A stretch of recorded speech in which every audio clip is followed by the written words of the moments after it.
Hey guys, and welcome back to another Geometry Dash video, and today I'm going to be showing you how I decorated my part in the Twisted Reality layout.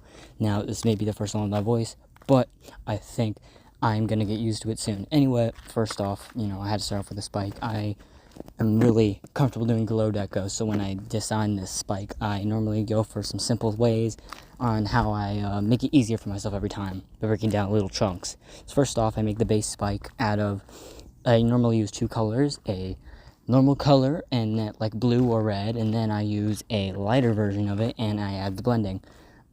So for this one I went with a red because the level is a hellish theme level as told me by the host, and I normally add these little glow things right above the spike, or on the spike I mean, but it's not, you feel free to do whatever you like when you design a spike.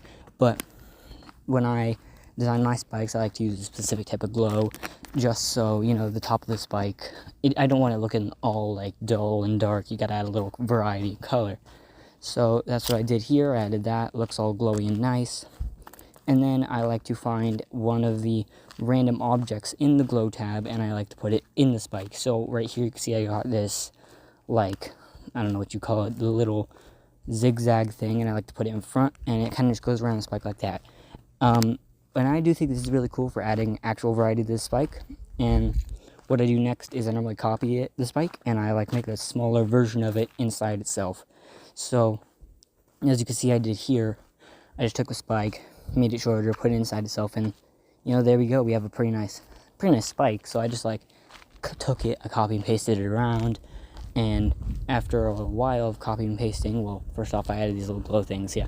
So when I add my spikes, I normally don't know what deco I'm going to make beforehand. So when I make my spikes, I try and always add something new and unexpected every time. So here you can see I was trying to fiddle with the glow and trying to see if there was any way I could add more. Because I do like levels to be bright and vibrant on like a dark background to make like contrast. But I settled on this spike, and now you can see the actual copy and paste of the spike as I kind of like copy and paste it throughout the entire level. So this did take a while, so I think there will be a time lapse soon, but I just took this spike and I just put it everywhere. Now I know what you're probably thinking, oh, we copy and pasted, but hear me out, I'm lazy, so I did it anyway. And then after I copy and pasted the spike a bunch of times, I ended up like working on some other stuff off camera, and when that happened, you'll see it here in a sec, but so basically off camera I made my claustrophobic tunnel design, as you can see here, and it kind of goes on, added my logo, which I spelled wrong. I will correct that later, but I kind of went through the whole thing. I made this cool custom monster, it kind of like chomps you, comes in like chomp. But yeah, I ended up making these cool clubstep monsters. I love clubstep monsters. They're pretty cool and amazing, and I love clubstep monsters. Anyway, so yeah, this is what it's looking like right now. More clubstep. So I had all these clubstep monsters, and that's the end of the level right there, because I got the last part of the level. When I decorate, I like fast-paced stuff, so the end of the level in this level particularly is very fast-paced, and I ended up, well, yeah, I didn't know I did, but I did end up working on the block decos. I didn't know I had that part recorded right now, but, we go with what we have. Anyway, so when I started making the block deco, I again started with that one color. I wanted everything to match the same theme, so I don't have to make multiple pulses, because as I like to say, creating is not about making a good experience, it is making a good experience for me. It needs to be easy for me to decorate, because I am lazy. Anyway, so I like using these metallic-ish blocks, that I call them, and I put one inside the other, gave it a little blending and a lighter color, and then I took some random glow block. I like to just find a random glow block, and I put the random glow block in there. So I'll just search the tabs of the glow tabs until I found an object that I wanted to use. Like these things. I found these little ground spikes. Not ground spikes, ground glow spikes, whatever you want to call them, and I put them in the spike. I ended up putting two layers of them. One of the tiny one, which you're seeing right now, and then one of a big one, which you're going to see in a moment. And I made them two different colors. So this one is the lighter shade, and the lighter shade is going to go like kind of in the side, it's supposed to go on the outside of it, and the big one is supposed to go right behind it. But as it turns out with glow, as I discovered, glow does not care about what it's in front of or behind of. If it's in front of something, you will see through it. So in the end, it didn't actually matter which way I put it, but you know, it's a thought that counts, and I tried. So yeah, here you can see I did this big one, I shrunk it down, and I'm going to put it in here, and I gave it a different color. So I gave it the darker version, so we will have both a light and a dark version of the glow spikes, and they will both be in the little block, the block deco. Sorry, my words get confused sometimes. You're just gonna have to roll with it like I am. Anyway, so as we continue to go on, I then wanted to find another glow block because it wasn't quite looking right. It looked good-ish, but for this collab specifically, I wanted a ginormous, I wanted this to be a big accomplishment for me, so I had to go more. So I went back into the glow tab, and I found the old reliable zigzag thing, the zigzag, I don't know, I'm done giving it names. I'm just going to call it the zigzag thing and the big zigzag thing. So this is the big zigzag thing, and I kind of shrunk it down like that, and I put it in the middle, and it's on the top, put it in the middle, turned it by 45 degrees, and boom, we have a spike. I mean, oh my god, I'm stupid. And we have a block. Anyway, now that we have a block design, it was time to, you know it, copy and paste throughout the entire level. So I proceeded to copy and paste it throughout the entire level. So when I do these levels, I'm usually a fast builder. I would say if I didn't have to copy and paste a block throughout the entire level every single time, I would be done with like a collab level, or a collab part, I mean, in like at least like 60% faster. Because I know people say copy and paste is bad, but like I feel like they're lying. Okay, in a solo level, if you're making a solo level, yes, copy and paste is bad. Don't make every single part the same.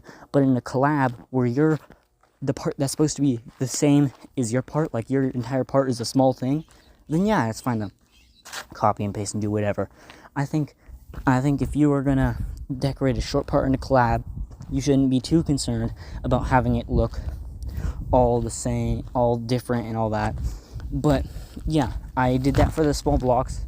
I had to come up with a different block design for these big pillars anyway. So for these pillars, I use, like, again, the metallic looking blocks. I want to keep a theme-ish, and I really like using those, as long as the breakable blocks. I feel like people don't use the breakable blocks enough in terms of block design. So eventually I would end up putting the breakable blocks in like the middle of them. Yeah, you can see I put the breakable blocks right there, and you know, I kind of just morphed it, copy and pasted a lot, because, you know, copy and paste is my friend, and I kind of went all over. Here you can see the finished product. I have officially copy and pasted. I also added that little fade circle around the club step monster, so when it chomps you, you can, it focuses the player's vision onto the chomp. I would later change this a bit to make it a bit broader and wider and add some other stuff, but for now, we're just going to go with the glow. I made these glow lines, and I'm adding them all over the background. Just spamming the glow lines. They are everywhere. The glow lines, they're going wild, right? I like glow. Glow, glow, glow. Hyper glow. And I personally like these claustrophobic tunnels, these glow lines. There's a very specific style of deco that I'm good at, right? So after I put those in, I kind of just took a look at my design, made sure it was what I wanted, right? And then I decided to work on the saws. So for the saws, I kind of messed around with the speed of the saws for a while until I got to a good 800 speed. So yeah, look, it's a hell level. This is like a 4x speed part the entire way through. So if I wanted to make it look cool, I need to make it like 800 speed. And then I try making a beta eyeball. I don't know what this is, bro. This ain't an eyeball, bro. That's like a gem. I don't even know what that is, bro. That's like when your mom says, we got eyeballs at home. The eyeballs at home are that. So then I decided to make my own, even though I suck at art, okay? But it's fine, because it ended up being fine. That's the eyeball, right? People will understand that it looks like an eyeball, okay, in the context. I originally had the eyeballs sideways like that, but then or upright like that, and then I changed them to be horizontal. So yeah, it's mostly just this, and I was trying to figure out with all the layering and messing around with the layering and all that. And then now it's time for more copy-paste, because copy-paste is the lifeblood of champions, and also resizing things to fit other things. But, you know, mostly just that. I think it'll skip to the next part in a minute, but for now, we just got this, and, you know, I'm speedy. I'm pretty speedy when it comes to decorating, like, anything, but, you know, so it keeps going, and, I don't really know what to say at this point. I'm kind of just watching footage of nothing happen, but, yeah, there it is. All the saws are done, and the part's it's looking decent, don't have pulses, but now it is time for what, I kid you not, is the worst part of decorating for me. You heard it, slopes, and I cannot stress how much I actually hate slopes, so I decided, I don't care, I'm making a simple slope, because my brain will not be able to comprehend anything else, so I just made these things. They're basically just the average slopes. I tried to bedazzle them with some glow, like behind and in front of the slopes, but nothing really worked. So in the end, I just ended up sticking with these normal slopes, because I gave them I gave them a few weird designs, and, yeah, that's pretty much it, bro. Like, I got nothing else to say on those slopes. I copy-pasted them everywhere, and I'm never touching them again. I'm not, because those slopes, I don't like them. So I ended up making this lens circle that follows you throughout the entire level that is like a light red. I will end up changing it to a darker black, or just a black later. But right now I started working on these the glow behind the orbs. Barely noticeable, but, you know, every detail counts. I tried to, it's on every orb. I tried to make it behind every portal as well, but I did not end up doing that. I missed like 80% of the portals. So it's kind of just behind the orbs. And yeah, as it's going, remember, this video is sponsored by me, so yeah, subscribe. Big shout out to me. Anyway, on with the rest of this. I felt I had to continue doing this for some time. I decided that wasn't enough, so I wanted to add the pentagram symbol that I made for the club step guy to the orbs. So I kind of just stole my own design there and put it right on top of the orb. So as it was going, I just put it on top of the orb, spammed it on it until it was time for the particle effects. Now, I like to keep my particle effects simple, unless I'm doing a specifically, you know, particle effect heavy kind of level, which it obviously isn't. It's a healthy level, very, very dark, very, very edgy, very emo, but, you know. So, I ended up going with just a simple, you know, star shape on the the particle effects editor, and I ended up just making it a simple red, like the same red that all the other things are, and I kind of just kept it at that. Not really much to say about the particle effects editor, so I'm probably not going to stay on it for too long. Alright, so when I was done with the particle effects, I ended up wanting to do this little spinny thing in the background. I like doing these kinds of things in the background just to make sure that the background isn't, you know, all just one solid color or background. I wanted to, like I say, add variety. You always need variety and things like this, so I added this, just the stars, and I put the particle effects everywhere, and I added the spinny thing, like I was saying. I added the spinny thing. I don't know what you call it. I'm just gonna call it the spinny thing. Anyway, so I added the spinny thing, and it was all going great. I made it, like, follow the player, and then I had to work on movements. I don't like them. I don't want to use them, but I have to, because without it, the level looks stupid. So, I just, you know, spam the movements everywhere until I got a bunch that felt right. Alright, so the level is done, and I ended up adding a ton of cool stuff to it, like these cool little things. I added those things that are on the Clubstep monster. I added a bunch of pulses everywhere. I added a bunch of hell words, like hell, die, nothing too extreme, just those for classic hell themed level. Backwards crosses, those eyes that open up. I had these cool flashes that you could see, boom, boom, boom, and, well, I mean, y'all waited this far, so, well, here's the finished product. And I do want to say right before the finished product, sorry, if you want to continue seeing me do stuff like this with creating in my voice, like, subscribe, and, you know, without further ado,